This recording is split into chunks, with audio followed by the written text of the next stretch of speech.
তিনতলার ঘরগুলো যে কেমন হু হু করে তা আমি বোঝাতে পারবো না। তিনখানা মস্ত ঘর নিয়ে আমি একা থাকি। এই একা থাকা আমার মা একটুও পছন্দ করে না। একটা দরদালান আর তিনটে প্রকাণ্ড লোভনীয় ঘর বহুকাল ফাঁকা পড়েছিল। ঝাড়পোছ ঝাঁটপাট হতো, আবার তালাবন্ধ হয়ে পড়ে থাকত। আমি বায়না ধরলাম তিনতলায় থাকব। অনেক বারণ বকাঝকা হলো। তারপর পেয়েও গেলাম তিনখানা ঘর নিয়ে আমার রাজত্ব। পাছে ভয় পাই, সেই জন্য প্রথম মা বা বড় মা এসে থাকতো আমার সঙ্গে। কিন্তু আমার ভয় করে না তো। একা থাকতে আমার ভীষণ ভালো লাগে। আমি টের পাই তিনখানা ঘর আর দরদালানের ভেতরে এক অদ্ভুত নির্জনতা হুহু করে সারাদিন বয়ে যায়। বাতাসের শব্দ নয়, তবু কি যে হুহু করে তা কে জানে। তিনটে ঘরে মেলা আসবাব, বিশাল ভারী পালঙ্ক, বড় বড় কাঠের কয়েকটা আলমারি, পাথর টপ টেবিল, দেয়ালে পেন্ডুলামওয়ালা মস্ত ঘড়ি। একটা কাঁচের আলমারিতে সাজানো আছে বিলিতি পুতুল। এসবই আমার এক ঠাকুমার। আমার জন্মের আগেই মারা যান। কি দুঃখের জীবন ছিল তার। 7 বছর বয়সে বিয়ে, 12 বছর বয়সে বিধবা। আমি ভাগ্যিস সে যুগে জন্মাইনি। কি বিচ্ছিরি সিস্টেম ছিল বাবা। আজকালকার মেয়েরা কি আর সাধে নারী মুক্তি আন্দোলন করে? আমার বন্ধুরা মাঝে মাঝে আড্ডা মারতে চলে আসে আমার কাছে। তিনতলায় এত বড় জায়গা নিয়ে আমি থাকি বলে তারা খুব অবাক হয়। একটু হিংসেও করে কেউ কেউ। আর কেউ কেউ বলে, ও বাবা, এ ঘরে একা থাকতে হলে আমি ভূতের ভয়েই মরে যাব। তুই যে কি করে থাকিস, বুকের পাটা আছে বাবা। সেদিন খুব আড্ডা হচ্ছিল। হঠাৎ চঞ্চল বলল, এই দেখ বর্ষণ, তোকে কিন্তু কিডন্যাপ করা হতে পারে। আমি অবাক হয়ে বলি, কিডন্যাপ করবে? কে করবে রে? আমার হঠাৎ তোর কথা ভেবে কালকে মনে হলো, আরে বর্ষণটা তো দারুণ টার্গেট। ওদের এত টাকা, আর বর্ষণ এত আদরের মেয়ে। দিনকাল যা পড়েছে, বর্ষণকে কিডন্যাপ করতেই পারে বদমাশরা। ইন্দ্রাণী বলে, কিডন্যাপ করবে না। বর্ষণের আসল ভয় অন্য জায়গায়। কোন জায়গায়? ওকে বিয়ে করলে তো একটা রাজত্বই পেয়ে যাবে পাত্রপক্ষ। তাই ওকে বিয়ে করতে অনেকে হামলে পড়বে। কথাটা খুব মিথ্যেও নয়। আমার জেঠুর ছেলেপুলে নেই, বা আমি একমাত্র সন্তান। আমি সবই পাব। তিলক বলে, দিকে শিখি আর ওকে সাধে বিয়ে করতে চেয়েছিল। না রে বসন, তোর খুব কেয়ারফুল থাকা দরকার। এমন মুরব্বীর মতো বলল যে আমরা হেসে ফেললাম। আমি বললাম, মারব থাপ্পড়। সবাই বুঝি কেবল আমাকে টাকার জন্য বিয়ে করতে চায়, আর কিছু নয়। ঝিনুক বলে, তোর মায়েরই সবই একটু বেশি বেশি আছে। ভগবানের বিচারটাই এমনি। বাচ্চু নির্বিকার মুখে বলে, বসনটা এমনিতে সুন্দর, তবে ওসব ক্লাসিক্যাল সৌন্দর্য সব যুগে চলে না। আমি অবাক হয়ে বলি, সে কি রে, আমি অচল? বাচ্চু বিজ্ঞের মতো বলে, তা বলছি না, তবে ওসব টানা টানা চোখ, টোপা টোপা গাল, কোঁকড়া চুল, জমিদার মার্কা চেহারার কদর নেই। এখনকার টেস্ট আলাদা। দেখিস না, হনু উঁচু গাল বসা, চোখ গর্তে ঢোকানো চেহারার মেয়েদের আজকাল বেছে বেছে সিনেমার নায়িকা করা হচ্ছে। তিলক বিরক্ত হয়ে বলে, রাখ তো, চেহারা নিয়ে আলোচনাটা বিলো ডিগনিটি। চেহারা জিনিসটাই স্কিন ডিপ, আসল জিনিস হলো পার্সোনালিটি। বন্ধুদের আড্ডা থেকে আমি মনে মনে দূরে সরে যাই। আমি আমার কথা ভাবতে থাকি। আমার এত বেশি আছে কেন? টাকা পয়সা, রূপ, আদর। আমি কি একটু হাঁপিয়ে উঠি? জেঠু, বাবা, ঠাকুমা, বড় মা, সকলের নজর সব সময় আমার উপর। আমার দুজন দাদু ছিল, বড় আর ছোট। দুজনে মিলে আমার মাথা খেয়েছিল আরও বেশি। দুজনেই মারা গেল 1 বছরের তফাতে। তবু কি আদর কমছে? একটুও না। শুধু মা একটু আলাদা। মা ভালোবাসে খুব, কিন্তু আশকারা দেয় না। আমার মা কিছু অদ্ভুত। আমার সঙ্গে আমার মায়ের কিছুই মেলে না। বন্ধুরা বলে, তোর মা খুব অদ্ভুত, তাই না? এখনও কীরকম প্রতিভক্তি। এ কথা ঠিক। আমার বন্ধুদের কারো মা বাবার মধ্যেই এমন মিল নেই।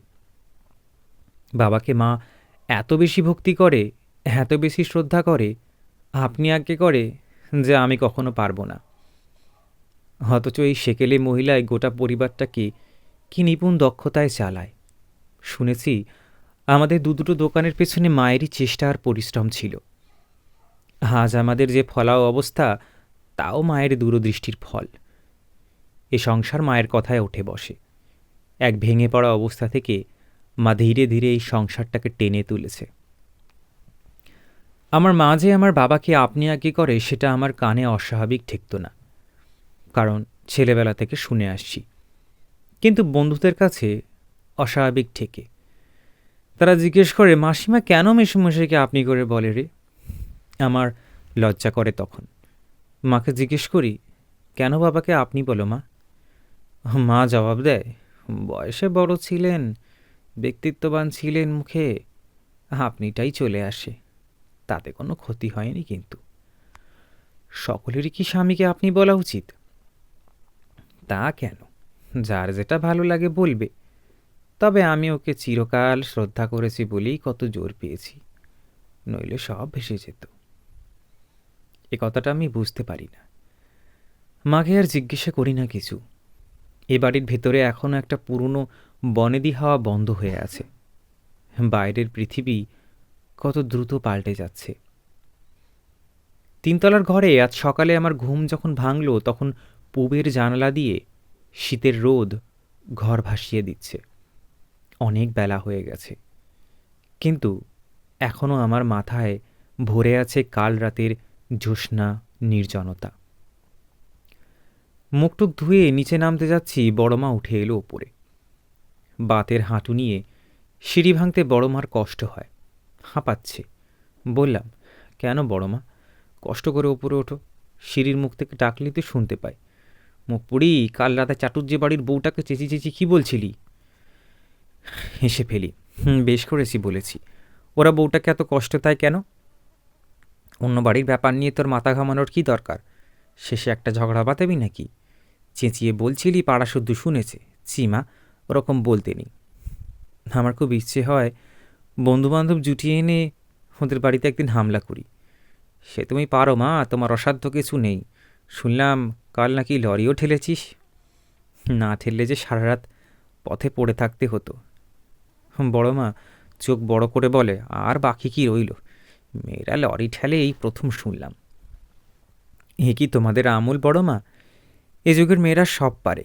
সব পেরো মা, সব পেরো। শুধু দয়া করে মেয়ে থেকেও বেটা ছেলে হয়ে যেও না। যা রকম সকম দেখছি, এরপর মেয়েদের গোঁপদাড়ি না গজালে বাঁচি। আমি হাসি চাপতে পারলাম না। বললাম, কী যে বলো না বড় মা, এ যুগের মেয়েদের তোমার খুব হিংসে হয়, তাই না? তা একটু হয়। এই বলে বড় মা আঁচড়ের আড়ালে থেকে একটা ছোট্ট রেকাবি বের করে বলল, এ দুটো খেয়ে নে তো, টাটকা করেছি। দেখি, গোকুল পিঠে? আপনা থেকেই নাক কুঁচকে আসছিল। দু চক্ষে দেখতে পারি না পিঠে পায়েস, কিন্তু সে কথা প্রকাশ করার উপায় আছে? শুধু বললাম, আমাকে মুটকি আর ধুমসি না বানালে তোমার সুখ নেই না? ওমা, কথা শোনো, মুটকি কেন হতে যাবি? যাব না। মিষ্টি বেশি খেলে ক্যালোরি ইনটেক কত বেড়ে যায় জানো? জন্মে শুনিনি, খা। শীতকালে একটু খেতে হয়। আজ পৌষ পার্বণ। আমার কি পছন্দ জানো? খুব জানি। ওই কেঁচোর মতো কিলবিলে জিনিস আর গোপালের ঝাল সিঙাড়া, ওই সব খেয়েই তো চেহারা হাড় গিলে হচ্ছে। হাড় গিলেদেরই আজকাল কদর। হাঁ করছি, মুখে দিয়ে দাও। রসের জিনিস আমি হাতে ধরবো না, হাত চটচট করবে। বড় করে হাঁ কর। গরম কিন্তু, বিষম খাস না আবার। বলতে নেই, মায়ের সঙ্গে ছাড়াই বড়মার সঙ্গেই আমার বেশি মাখামাখি। বড়মা খোলামেলা কথা চেপে রাখতে পারেন। তার আদরের মধ্যে জোর করে খাওয়ানো, শরীর নিয়ে চেঁচাচেঁচি, মেয়েদের স্বাধীনতার বিরুদ্ধে মতামত, সবই আছে। শুধু বড়মাকে আমি যখন তখন পটিয়ে ফেলতে পারি, যে কোনো আবদার করে আদায় করতে পারি। বছর দেড়েক আগে জেঠু যখন আমাকে স্কুটার কিনে দেয়, তখন বড়মার মূর্ছা যাওয়ার জোগাড়। জেঠুর সঙ্গে তুমুল বাগবিতণ্ডা হয়েছিল। এমন কাণ্ড নাকি বড়মা কখনো দেখেনি। পরে সেই বড়মাকেই আজকাল আমি স্কুটারের পেছনে চাপিয়ে এখানে সেখানে নিয়ে যাই। বড়মা বলে, তুই আসলে বেটা ছিলেই, ভুল করে মেয়ে হয়ে জন্মেছিস। বড়মা জানে না আমি কি ভীষণ মেয়ে। আমি মেয়ে বলে আমার একটুও দুঃখ নেই, যা বড়মার হয়তো বা আছে। মেয়ে হয়ে জন্মেছি বলে আমি ভীষণ খুশি। যদি জন্মান্তর থাকে আমি বারবার মেয়ে হয়েই জন্মাতে চাই। আমি তো চাই পৃথিবীটা শুধু মেয়েদের হোক, পুরুষ থাকার কোনো দরকার নেই। শুধু মেয়েদেরই পৃথিবী হলে কি ভালো হতো? না, তা বলে বাবা, জেঠু আর আমার দুটো দাদুকে বাদ দিয়ে নয়। পুরুষ বলতে পৃথিবীতে থাকবে শুধু ওই চারজন, বাবা, জেঠু, দুটো দাদু, ব্যাস। আজ ছুটি। আজ আমার অনেক প্রোগ্রাম। গান শিখতে যাব, সর্বরীদের বাড়িতে যাব, আবার দুটো সায়েন্সের খাতা আনতে।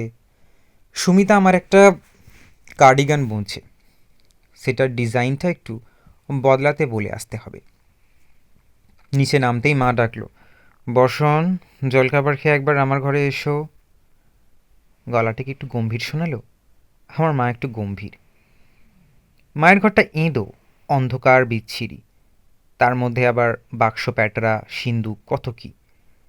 খাটে বড় মা পা ঝুলিয়ে বসে, সিন্দুকের সামনে মা, মায়ের সামনে মেঝেতে রাখা একটা মস্ত গয়নার বাক্স। দরজাটা বন্ধ করে দিয়ে এসো। আমি দরজা বন্ধ করে দিয়ে দাঁড়িয়ে রইলাম। মা অদ্ভুত এক চোখে আমার দিকে চেয়ে বলল, এ বাক্সটা চিনতে পারো? কিছু মনে পড়ে?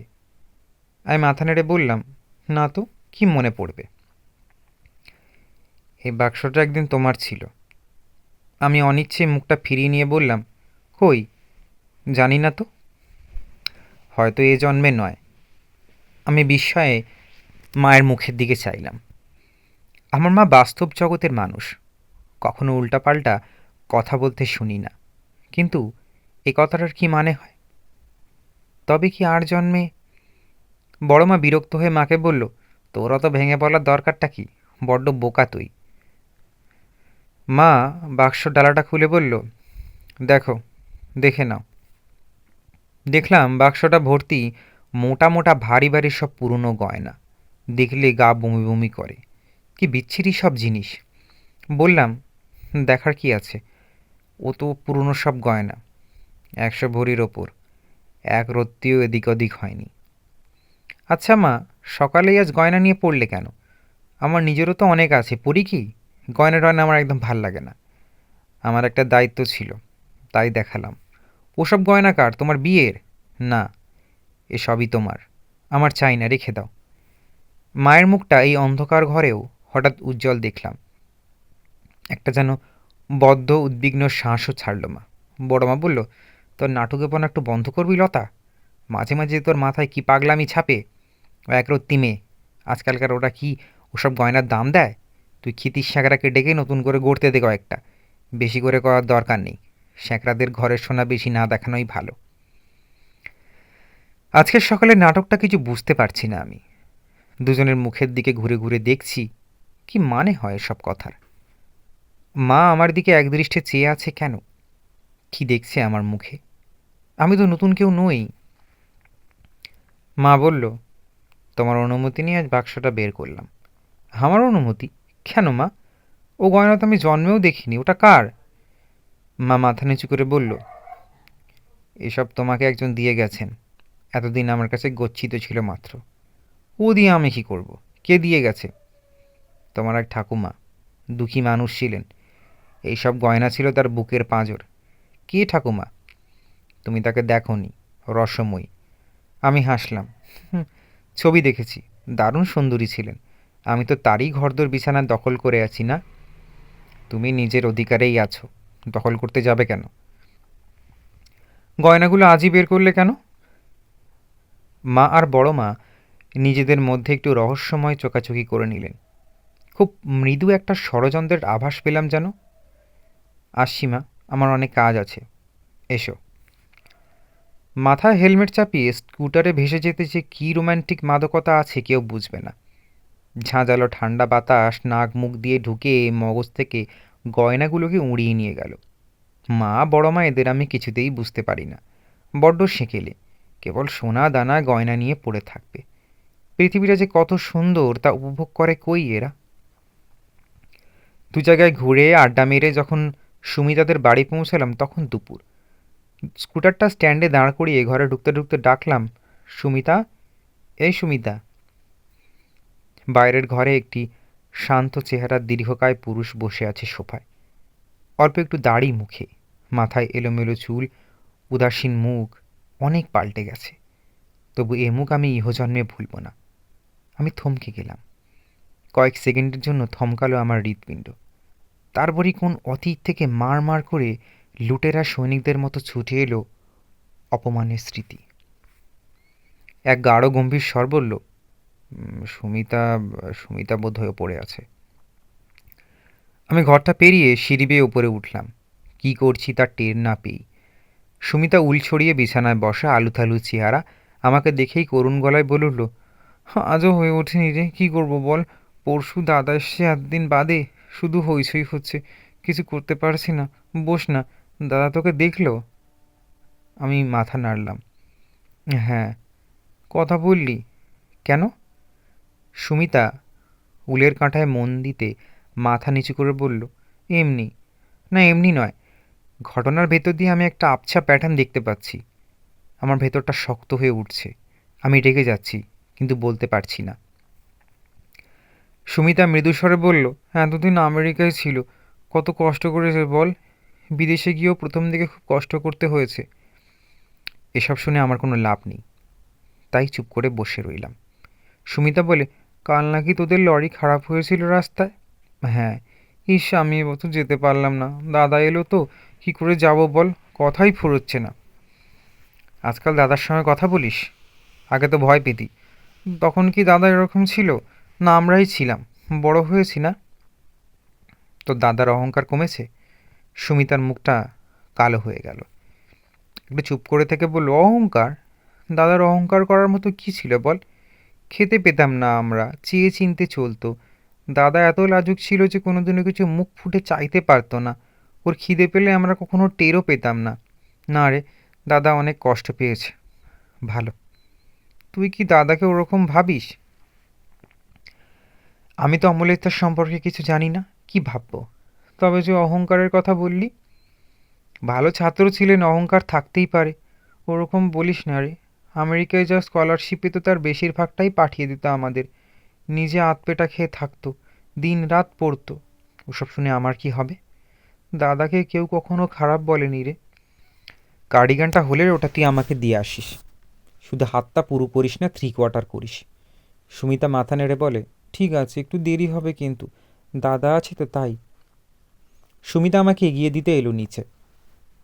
স্কুটারে ওঠার আগে যখন হেলমেট পরছি তখন শুনলাম সুমিতা বারান্দা থেকে তা দাদাকে চাপা গলায় ডেকে বলল, দাদা, এই বসন। গাঢ় স্বরটি বলল, জানি। আজ বহুকাল বাদে সে অপমান আমার সর্বাঙ্গে বেশ জল বিছুটির মতো জ্বলছে। বারবার দাঁতে দাঁত পিষে ফেলছি। স্কুটার আমি এত জোরে চালাইনি কখনো। কাছেই বাড়ি, মাত্র 3টে বাড়ি পর। তবু এত জোরে স্কুটার ছেড়েছি যে সময় মতো থামতে পারলাম না। বেমক্কা ব্রেক কষলাম। স্কুটারটা সেই ধাক্কায় ঘোড়ার মতো লাফিয়ে উঠল। তারপর স্কুটার একদিকে, আমি অন্যদিকে ছিটকে গেলাম। কি জোর লাগলো বাঁ হাতটায়। চোখ ভরে এলো জলে। রাস্তার অপমান সজ্জা ছেড়ে যখন উঠলাম তখন শরীরের চেয়েও ব্যথা অনেক বেশি হচ্ছিল মনে। রাস্তায় লোক জড়ো হওয়ার আগেই স্কুটারটা টেনে তুলে আমি ধীরে ধীরে বাড়ি ফিরে এলাম। 3তলায় আমার নির্জনতায় ফিরে এসে দেখলাম বাঁ হাত কোনোই পর্যন্ত ছড়ে ছত্রখান হয়েছে, রক্ত পড়েছে খুব। মাথাতেও লেগেছে, হেলমেট ছিল বলে ততটা নয়। কোমরেও কি বেশ চোট হবে, কিন্তু সেসব আমাকে একটুও কাহিল করল না। আমি ঘরে এসে চুপ করে বসে রইলাম চেয়ারে, ভূতগ্রস্তের মতো। 3তলায় ঘরদোরের সেই শ্রুতির অতীত কিছু একটা হু হু করছিল, বড় বেশি হু হু, বড় বেশি খাঁ খাঁ। ধরা পড়লে বকুনি খেতে হবে, বন্ধ হবে স্কুটার চড়া। তাই ক্ষতস্থান ধুয়ে অ্যান্টিসেপটিক লাগাতে হলো। শীতকাল বলে সুবিধে, একটা ফুলাতা ব্লাউজ পরে রইলাম, কিন্তু সব ক্ষতই কি চেপে ঢেকে রাখা যায়? বয়ঃসন্ধিতে বুদ্ধিভ্রংশতা বশে লেখা একটি নির্দোষ চিঠির জবাবহীনতার অপমান আজ শতগুণে ফিরে আসে কেন? নতুন একটা রেস্টুরেন্ট খুলেছে শহরে, খুব নাম হয়েছে। বিকেলে জেঠু নিয়ে গেল সেখানে খাওয়াতে। বেশ ঝাঁ চকচকে দোকান, মফস্বল শহরের পক্ষে দারুণ রেস্টুরেন্ট। জেঠুর ব্লাড সুগার ধরা পড়েছে, খাওয়া দাওয়ায় অনেক বারণ আছে। আমি চোখ পাকিয়ে বললাম, তুমি কিন্তু সব খাবে না, মেনু দাও, আমি বেছে দিচ্ছি। জেঠু মুখখানা তোম্বা করে বলে, ওরে একদিনে কিছু হয় না। না জেঠু, ব্লাড সুগার খুব খারাপ জিনিস। তুমি স্টু আর স্যালাড খাও, আর দুখানা তন্দুরি রুটি, 2 চামচ ফ্রাইড রাইস খাই। আচ্ছা, আমার প্লেট থেকে তুলে দিচ্ছি। তোর কি হয়েছে বলতো? মুখ চোখ ফ্যাকাশে লাগছে। তোমরা সবসময় আমাকে লক্ষ্য করো কেন জেঠু? আর কোনো কাজ নেই বুঝি তোমাদের? আচ্ছা খা। কি যেন একটা বলি বলি করছিল জেঠু, বারবার চেষ্টা করল না।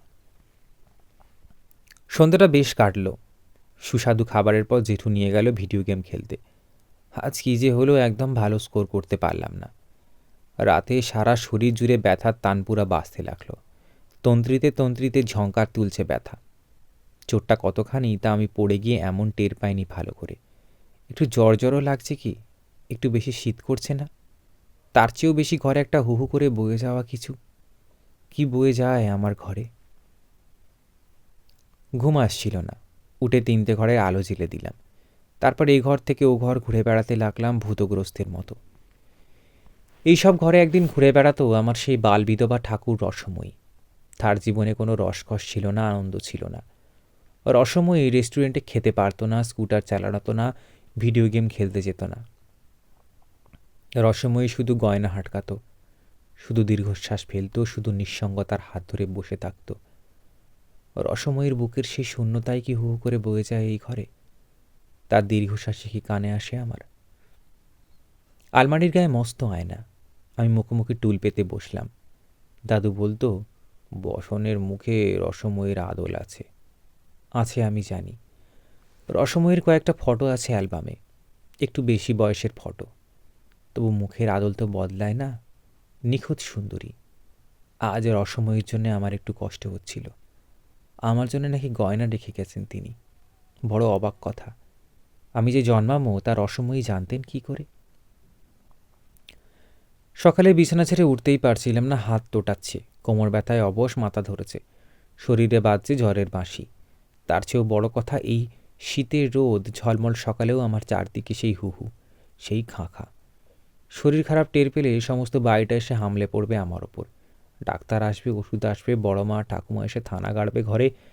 সে বড় জ্বালাতন। ছোটোখাটো অসুখ বিসুখ আমি তাই চেপে যাই।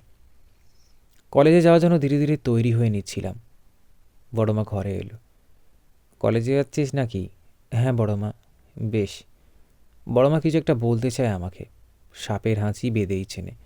ওই মুখ চোখ এই অকারণে এসে কলেজে যাচ্ছি কিনা খোঁজ নেওয়া, এসব পূর্বলক্ষণ আমার চেনা। জানিস তো, যতীন বোসের বড় ছেলেটা ফিরেছে। ওটা কোনো খবর নয় বড়মা, সুমিতা আমার বন্ধু। ও হ্যাঁ, তাই তো, ছেলেটা কিন্তু বেশ। আমি জবাব না দিয়ে শাড়ির কুঁচি ঠিক করতে লাগলাম। বড়মা বললেন, এই সব বলছিল আর কি, বিয়ের কথা টথা চলছে। আমি বড়মার দিকে ফিরে একটু হাসলাম। কথাটা কি বড়মা? বড়মা একটু ভয় খেয়ে বলে, ওরে সে আমি বলিনি, তো জেঠুই বলছিল ছেলেটা বড় ভালো, গরিবের ছেলে, স্ট্রাগল করে এত বড় হয়েছে। বড়মা, আমি আজ করতে পারছিলাম। রাগ করলি নাকি? না, তোমাদের ওপর রাগ করব কেন? কিন্তু দোহাই তোমাদের, ভুলেও কোনো প্রস্তাব দিও না। কেন রে? কারণ আছে। কলেজেই বেশ বেড়ে গেল জ্বরটা। ক্লাসের পড়া শুনব কি, সারাক্ষণ কানে একজন হুতাশনের হু হু শব্দ, বুকের মধ্যে খাঁ। অফ পিরিয়ডে কলেজের মাঠে রোদে পিঠ দিয়ে গাছতলায় বসে রইলাম। পাশে বসে প্রীতি তার নীতিশের কথা বলতে লাগলো। বকবক বকবক। আমার কানেই ঢুকলো না। কানে কেবল সেই হু। ঘর সংসারের মধ্যে যে কি পায় মানুষ। আমি হঠাৎ প্রীতির দিকে সেই নিষ্ঠুরের মতো বললাম, তোর নীতিশ তোকে কতটা ভালোবাসে? প্রীতি লজ্জা পেয়ে বলে, আর বলিস না, যা পাগল, ওর শ্বাসে প্রশ্বাসে নাকি আমার চিন্তা। দেখ প্রীতি, যদি ধর হঠাৎ কেউ তোর মুখে অ্যাসিড বাল্ব ছুঁড়ে মারে আর তোর মুখটা যদি ভয়ঙ্করভাবে পুড়ে যায়, একটা চোখ নষ্ট হয়ে যায়, যদি তুই এক দেখতে বীভৎস হয়ে যাস, তাহলে কি তোর নীতিশ তোকে বিয়ে করবে, ভালোবাসবে? প্রীতির মুখটা যা দেখতে হলো বলার নয়। আমার দিকে চেয়ে হাঁ করে রইল কয়েক সেকেন্ড, তারপর প্রায় আর্তনাদ করে উঠল, মা গো, তুই কি ডাইনি? ওসব অলক্ষণে কথা বলে কেউ? আমি একটা ঘাসের ডাঁটি চিবোতে চিবোতে আনমনে বললাম, ওসব ভালোবাসার কোনো দাম আছে যা রূপ নির্ভর, অবস্থা নির্ভর, কন্ডিশনাল? আমি বিশ্বাস করি না রে, আমি ভালোবাসায় একদম বিশ্বাস করি না। প্রেমিক প্রেমিকাদের সম্পর্কটা ভীষণ ঠুনকো। তুই একটা রাক্ষসী, বুকটা এমন করছে আমার। কী সব যাতা বললি বলতো? একটু ভেবে দেখিস প্রীতি, আমার মনটা তো খারাপ লাগছে। তুই বোকা, তাই জীবনে সুখী হবি। বোকা না হতে পারলে সুখ নেই। রাতে যখন মস্ত টেবিলে সবাই খেতে বসেছি, তখন খেতে খেতে হঠাৎ জেঠু গলা খাঁকারি দিয়ে বলল, শোন বসন, তো একটু ভেবে একটা কথার জবাব দিস। আমার খাওয়া থেমে গেল। জেঠুর দিকে চেয়ে বললাম, কি বলবে তা আমি জানি। আমার জবাব হলো না, কিছুতেই না। সবাই চোখাচোখি করলো, নীরব হয়ে গেল। জেঠু খুব মৃদুস্বরে বলল, ঠিক আছে, তবে ছেলেটা অনেকদিন অপেক্ষা করেছিল। বিয়ে নাকি প্ল্যানই ছিল না, বাড়ি থেকে খুব চাপাচাপি করায় বলেছে। আমি যার জন্য এতকাল অপকাল করেছি, থাককে, অমত জানিয়ে দেওয়াই ভালো। আমি ঘরে চলে এলাম। আমার 3টে ঘর জুড়ে হু হু করে এক নির্জনতা বয়ে যেতে লাগলো। দুদিন পর একদিন ছুটির দুপুরে সুমিতা আমার কার্ডিগান নিয়ে এলো। মুখটা শুকনো, বলল, পরে দেখ তো ফিট করেছে কিনা। পরে আয়নার সামনে দাঁড়িয়ে দেখছিলাম, বেশ ভালো হয়েছে। সুমিতার হাত খুব ভালো, পছন্দ খুব। সুমিতা বলল, কার্ডিগানটা শেষ করার জন্য 2 দিন রাত জাগলাম। ভাবলাম এবার শীত পড়েছে, বসনটা হয়তো কার্ডিগানটা ছাড়া কষ্ট পাবে। আমি ঠোঁট উল্টে বললাম, দূর, তাড়া ছিল না তো, আমার কত আছে তা কি জানি না, তবুও ভাবছিলাম হয়তো এটার জন্যই বসে আছিস। শখের জিনিস তো, কেন কষ্ট করতে গেলি? কারো কারোর জন্য কষ্ট করেও আরাম আছে, তোরা আমাদের জন্য কম করেছিস? অভাবের দিনে মা তো কাকিমার কাছেই ছুটে আসতো। দেখ সুমি, ওসব শুনলে আমার রাগ হয়, তা জানিস। যাদের কাছে তারা দিতেই পারে, ওতে মহত্বটা কী আছে শুনি? সুমিতা কিছুক্ষণ চুপ করে থেকে বলল, কাকিমার একটা কথা আমার খুব ভালো লাগতো। কাকিমা বলতো, আমি অন্যের দীর্ঘশ্বাস সইতে পারি না। আমার মা একজন মহৎ মহিলা, আমি জানি। আমি সেরকম মহৎ হতে পারবো না হয়তো। অমন প্রতিভক্তি, অমন সংসারের মায়া, অমন অভাবের সঙ্গে লড়াই, না, আমি পেরে উঠব না। সুমিতা হঠাৎ বলল, দাদা কাল চলে যাচ্ছে। আমি আয়নায় ঘুরিয়ে ফিরিয়ে গায়ের কার্ডিগানটা দেখতে লাগলাম। সুমিতা মৃদুস্বরে বলল, তুই ফিরিয়ে দিলি দাদাকে? আমি জবাব দিলাম না। সুমিতা একটু ছলছল চোখ করে বলল, আমরা তো জানতাম না যে দাদা তোকেই পছন্দ, কে জানে কেন। অনেকবার জিজ্ঞাসা করেছি, বসনকে তুমি কবে দেখলে দাদা? তুমি তো মেয়েদের মুখের দিকেও তাকাও না, ছিলেও না তো এদেশে। বসনকে তাহলে কবে পছন্দ করলে? দাদা শুধু বলে, ও তুই বুঝবি না, বসনের একটা শোধবোধ পাওনা আছে। কি মানের কথাটা তা জানি না, তুই জানিস না তো? আমার সমস্ত শ্রবণ জুড়ে সেই অদৃশ্য হুহু শব্দের স্রোত বয়ে যাচ্ছে, বধির করে দিচ্ছে আমাকে। কত বিয়ের প্রস্তাব আসছে, সব ফিরিয়ে দিল দাদা। শোন সুমি, তো দাদাকে খুব গোপনে একটা কথা বলতে পারবি? কি কথা? আগে আমার গা ছুঁয়ে দিব্যি কর যে তোর দাদা ছাড়া কাউকে কখনো বলবি না। আমার ভয় করছে। আচ্ছা দিব্যি করছি, খারাপ কিছু বলবি না তো? খারাপ? আমাকে ছুঁয়েছিস, বাড়িতে গিয়ে ভালো করে ডিসইনফেক্টেন্ট দিয়ে হাত ধুয়ে ফেলিস। সুমিতা চমকে ওঠে, কেন রে? শোন, খুব বিশ্বাস করে বলছি তোকে, আমার বাড়ির কাউকে বলিনি। বললে খুব হইচই হবে, জানিস তো আমি কত আদরের। বল না বসন, আমার বুক কাঁপছে। আমি চমৎকার একখানা অভিনয় করলাম। হঠাৎ শাড়ির আঁচল তুলে মুখ ঢেকে কেঁদে ফেললাম। তারপর কান্নার মধ্যেই বললাম, আমার কুষ্ঠ হয়েছে রে, সর্বনাশ। গোপনে ডাক্তার দেখিয়েছি, কাউকে বলিনি। সুমিতা পাথরের মশে বসে রইল।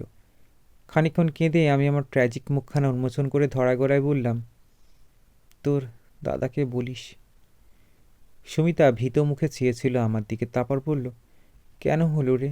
ঠিক জানিস তো, 3জন ডাক্তার একই কথা বলেছে। আমি বাঁ হাতখানা খুলে একটু দেখালাম ওকে। ক্ষতের ওপর পুরো ক্রিম দেয়া ছিল বলে এমনিতেই বিচ্ছিরি দেখাচ্ছিল হাতটা। তার উপর সুমিতার সাহসী হলো না ভালো করে দেখার। সে মুখ ঢেকে ফেলল। হয়তো চোখে জল এলো ওর। বোকা সুমিতা থমথমে মুখ করে চলে যাওয়ার পর একা ঘরে আমার হেসে ওঠার হয়তো উচিত ছিল, কিন্তু তার বদলে কান্না এলো। প্রেমকে আমার কেন বিশ্বাস হয় না? আমি যখন ছোট ছিলাম তখন প্রায় দেখতাম আমাদের সদর দরজার চৌকাঠের পাশে রোজ ভোরবেলা কি বেশ একটা রক্তগোলাপ রেখে যায়। পরে বড় হয়ে একটু একটু করে জেনেছি যে আমার মায়ের কোনো ব্যর্থ প্রেমিক প্রতিদিন সে তার রক্তাক্ত হৃৎপিণ্ডের প্রতীক রেখে যেত দরজার বাইরে। ওই গোলাপটি কুড়িয়ে নেওয়ার লোভে রোজ আমি ভোরবেলা উঠে সদর দরজা খুলতাম। একদিন বোধহয় একটু আগেই দরজা খুলে ফেলেছিলাম।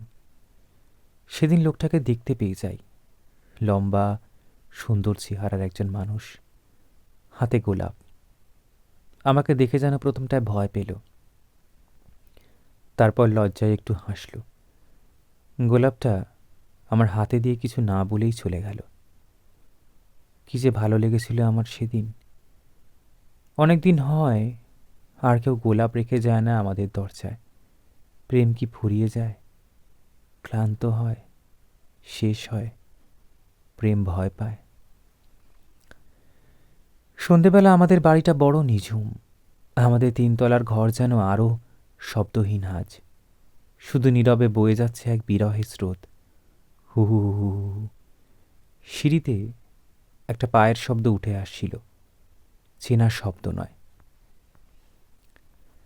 আমি সচকিত হলাম। এভাবে কেউ উঠে আসে নাকি? এভাবেই কি আসা উচিত? প্রতিরোধ ভেঙে, ভয় ভেঙে আমার প্রত্যাখ্যান ডিকিয়ে কেন আসেও? কে আসছে আমি জানি। কি করে জানি তা তো জানি না। আমি পড়ার টেবিল থেকে তড়িৎ গতিতে উঠে পড়লাম। আমি দৌড়ে চলে গেলাম ভেতরের ঘরে। অন্ধকারে দাঁড়িয়ে রইলাম চুপ করে। চোখ ভেসে যাচ্ছিল জলে। পায়ের শব্দটা আমার চৌকাঠে এসে থেমে আছে। সেই নিরন্তর হুহু শব্দটা ধীরে ধীরে কোথায় মিলিয়ে গেল। ধন্যবাদ। গল্প এখানেই সমাপ্ত। আশা করি সকলের ভালো লেগেছে।